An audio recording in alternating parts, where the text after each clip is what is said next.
calling it mild. I guess that's not a bad thing. Kyrie Irving, who actually missed Tuesday's game against Phoenix with one of the largest rallies in team history. Harden actually was the only guy that was active in the Valley of the Sun in their last game.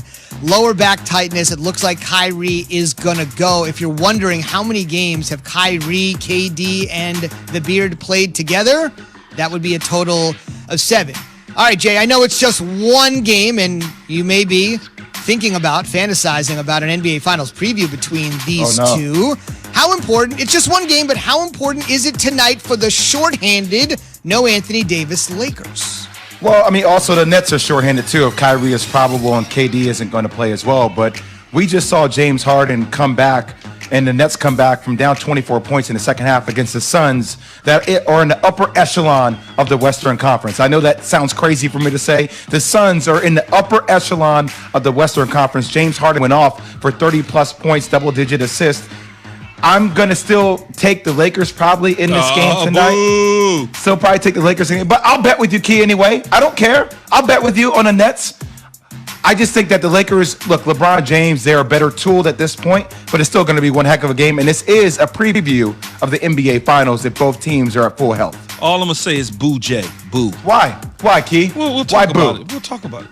I did hear Stephen A. say the other day he now thinks the Nets are in the pole position to They win are. Yes. the NBA Finals. All right, Boo so Stephen A. too. Boo. how about this? Nobody's booing Damian Lillard. He led the Blazers to their 6th straight win. This is your typical NBA game these days, by the way. 126, 124, nobody blinks. It used to be if it was 126, 124, people were like, whoa, Lillard, you want to listen to this stat line, Key? Even you can't boo this, even though I know you know the Blazers and the Lakers have had some legendary games. You I ain't ready? saying nothing negative about Dame Lillard. Listen to this. 43 and 16 dimes last night. You missed the biggest stat. Go for it. He just had 31 the night before against OKC. They stayed in OKC due to bad weather. They traveled on the day of the game, and that's when he dropped that stat line that you just mentioned. Unbelievable. That's when he dropped that stat line. He is, and this is what's happening. He's doing this without CJ McCollum. So Stephen Curry's having a great year without Clay, and they're vying for that 8th spot. They're 7th right now currently. Portland Trailblazers are 4th in the West. 4th in the West. Dame's name is in the MVP conversation. Yes, we can have Jokic. Yes, we can have Embiid, LeBron James, but his name is right there, and he deserves a ton of praise. The best point guard in the league. Okay, throwing out a ton of praise. His teammate, Carmelo Anthony, Melo, not to be confused with LaMelo, Carmelo, essentially saying and answering the question that a lot of people are wondering on Rip City Radio, despite everything Jay said there about Lillard, why isn't he in the MVP chatter more? I guess the market, Portland, but he's fine. You know, whether people appreciate him or not, we do. I do. Portland do. So that's the only thing. That's the only thing. That's the only thing that really matters. You know, that's the only thing that really matters. I've been in that role before, fake media laughter. If you're one of the, you always have to give, no matter how funny or not funny, you always have to give the fake media laughter there. Well, all right, so Jay, tell me. He's absolutely right, man. The games are on late night. Like, you know, it's funny. Al and I talk about hoops every day, and he's one of our guys on our show. And it's people don't pay attention to it because it's late night, and they're playing late games, and Dame is dropping big numbers. And we're talking mostly about football, but Dame Dollar is a special player, and he's not in the big market. This is what happens. If you're not LeBron James or if you're not in New York, it's harder for us to talk about it. Like the 76ers are having the best year right now in the Eastern Conference. How many times have we mentioned the 76ers? Right? Joel Embiid is top 2 in the MVP race right now. How many times are we talking about Joel Embiid? Like, we're not. So these are all the things that is happening as, you know, people are getting lost and all the other things happening in the midst of the world due to the pandemic and all the other sports we're paying attention to. I would agree. I think Jokic is another guy that doesn't play in the Pacific time zone. He plays in the Mountain time zone. People aren't talking about him because the games are late. Donovan Mitchell is another guy who's just having an unbelievable season, even though he's missed some time this year. He's having a great season, and he's not being talked about as much. Let's flip the script and talk about... One last thing I want to say. This puts a lot more pressure. Not that LeBron is worried about trying to win MVPs. But at the end of the day, LeBron's trying to be the best. What do you mean, oh, God, Key? Because now LeBron doesn't have AD.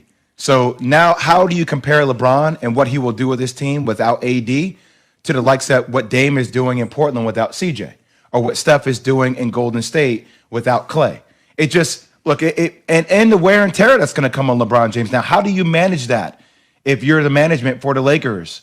Do you allow him to play more minutes than 35 minutes per night to keep your team in upper echelon? It's a thing that we have to pay attention to. It's going to be interesting to see. Yes, we 1-0 so far without AD. 1-0 so Okay, far all with the right. win against Minnesota. Okay, Thank you. so We'll take that. So Jay just mentioned it, Key. LeBron has 4 MVPs. If he wins this year, and Jay does seem to think he's the front runner, he said that on the show multiple times, LeBron would be the oldest MVP in league history. He's 36 years old at the moment. The other day I had mentioned we haven't had a guy in his 30s win the MVP since Nash did it back in 05-06. So he's got 4. He's trending towards a 5th. As Jay said, he's going to have to put the team on his back when they wanted to essentially say, let's scale it back a little bit. But the AD thing happened. What are you going to do? How would you look at a 5th MVP for LeBron, obviously knowing that it could be paired with another Lakers championship? I mean, it's just the work ethic, right? I understand people, this narrative, since he's come to LA, there's been a minutes narrative about him. Oh, he got to scale back, got to do this. Oh, too many minutes. They haven't done that. I mean, he just continues to keep going. He's a machine. And for whatever that is, that's what it is. Whether AD's on the court or not, his minutes aren't going to change significantly. If you rest him an extra 2 or 3 minutes, is that really going to make a difference? And AD's going to come back eventually, which will eventually help LeBron push even further toward that MVP and toward winning a championship. But until AD comes back, they can certainly hold serve. They've shown you that they can do that. And I think that they will. When AD missed time a year ago, they still went on to win games. So I'm not so worried about it because the time that he's missing isn't so significant. This would be LeBron James' greatest MVP of his career if he were to win the 5th one this year. Let me tell you why. Truncated season. Their season, they only had 71 days off after winning an NBA championship in the bubble where LeBron was playing out of his mind. Now, I know Giannis won MVP last year, but LeBron was right there last year and should have won MVP, okay, for how deep he took his team in. Now, fast forward through the pandemic, being on the road, playing, you lose your top 2 player, another top 10 player in the league in AD. Now LeBron has to do it without AD. And Zubin, if they have to go through Brooklyn, if that's with KD, Kyrie, and James Harden, and they win a championship, this will be his greatest MVP. Because you're saying the road traveled would just be amazing, partly without AD, and then going through the greatest triumvirate scoring trio you think is out there in NBA history. With no rest, with barely any rest, and then you have to take your game to another level to keep your team in a higher contention without AD? Yes. What if they have to go through the Sixers? Does that change? Because the Sixers would have had to go through Brooklyn. No, I mean, it wouldn't change at all. I think he has a chance for this to be his greatest MVP of his career. I mean, if the NBA could get Anthony Davis, LeBron James, James Harden, Kyrie Irving, and Kevin Durant, that would just be gigantic for a league that is just searching for something. Getting those